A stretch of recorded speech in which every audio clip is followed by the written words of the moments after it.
இன்றைய கால நிலவரம் எப்படி இருக்கிறது என்பதை தெரிந்து கொள்வதற்காக புதிய தமிழகம் கட்சியின் சார்பாக நாங்கள் மாவட்ட செயலாளர்கள், ஒன்றிய செயலாளர்கள் மற்றும் மாநில நிர்வாகிகள் அடங்கிய குழு ஒன்று கிராம அளவிலே ஆய்வு செய்து கொண்டிருக்கிறது. அந்த குழுவினுடைய சார்பாக மிக விரைவில் எங்களுக்கு தலைமைக்கு ஒரு அறிக்கையை சமர்ப்பிப்பார்கள். அதனுடைய அடிப்படையில் நாங்கள் எப்படிப்பட்ட கூட்டணியிலே பங்கு பெறுவது என்பதை முடிவு செய்வோம்.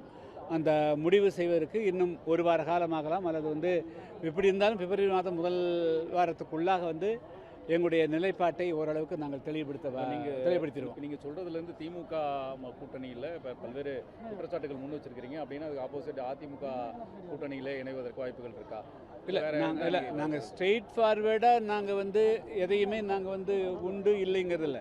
புதிய தமிழகம் கட்சிக்கு சில முக்கியமான இந்த தேர்தலில் நாங்கள் வெறும் சட்டமன்ற உறுப்பினர்களை வெற்றி பெறுவது மட்டும் பார்க்காம இந்த ஆட்சி அதிகாரத்திலும் பங்கு பெற வேண்டும் அப்படிங்கிறது தான் எங்களுடைய பிரதானமான கோரிக்கையாக இருக்குதுங்க. ஏன்னு சொன்னால் நம்ம ஆட்சிக்குள்ளே இருந்தால் தான் அந்த மக்களுக்கு ஏதாவது நன்மை செய்ய முடியும். எனவே அதை அடிப்படையாக வச்சு நாங்கள் பல விஷயங்களை நாங்கள் அணுகிட்டு இருக்கிறோம். நீங்கள் சொல்லிட்டீங்க ஸ்ட்ரெயிட் ஃபார்வேர்டாக உடனடியாக நான் இந்த இது இல்லைன்னா அதுதான் அப்படின்னு சொல்ல முடியும். அதுக்கு நான் எங்களுக்கு கேட்குறேன். மணல் கொள்ள நடக்குது, கனிம வள கொள்ள நடக்குது, நிறைய பிரச்சனைகள் நடக்குதுன்னு சொல்லிட்டீங்க.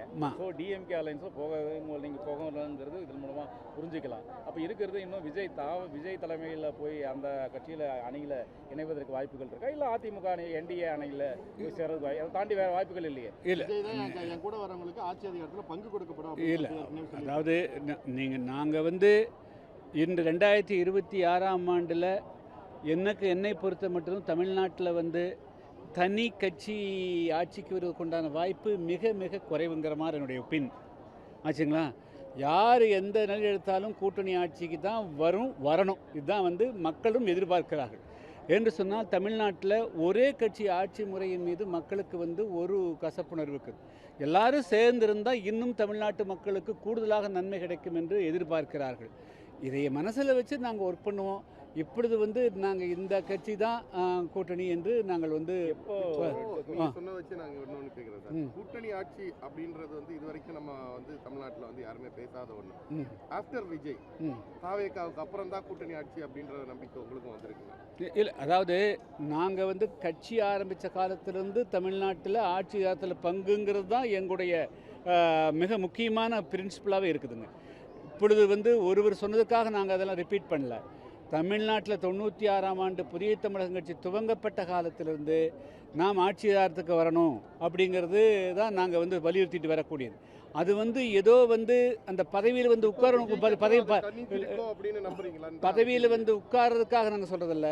மக்களுடைய பிரச்சனைகளை தீர்க்கணுங்கிற போது, அதாவது ஒருவரே சிந்திக்கிறத விட 10 பேர் ஒரு கூட்டாக இருக்கிற போது கூட்டு முயற்சியில் பல நல்ல காரியங்களுக்கு நடக்கிறதுக்கு வாய்ப்பு இருக்குது. அதனால் கொஞ்சம் பொறுமையாக இருங்க. பிப்ரவரி மாதம் முதல் வாரத்துக்குள்ளே புதிய தமிழகம் கட்சியினுடைய நிலைப்பாடு நிச்சயமாக தமிழ்நாட்டு மக்களுடைய நலன் கருதி நாங்கள் ஒரு நல்ல முடிவெடுப்போம். அது வெற்றி கூட்டணியில் இடம்பெறுவோம்.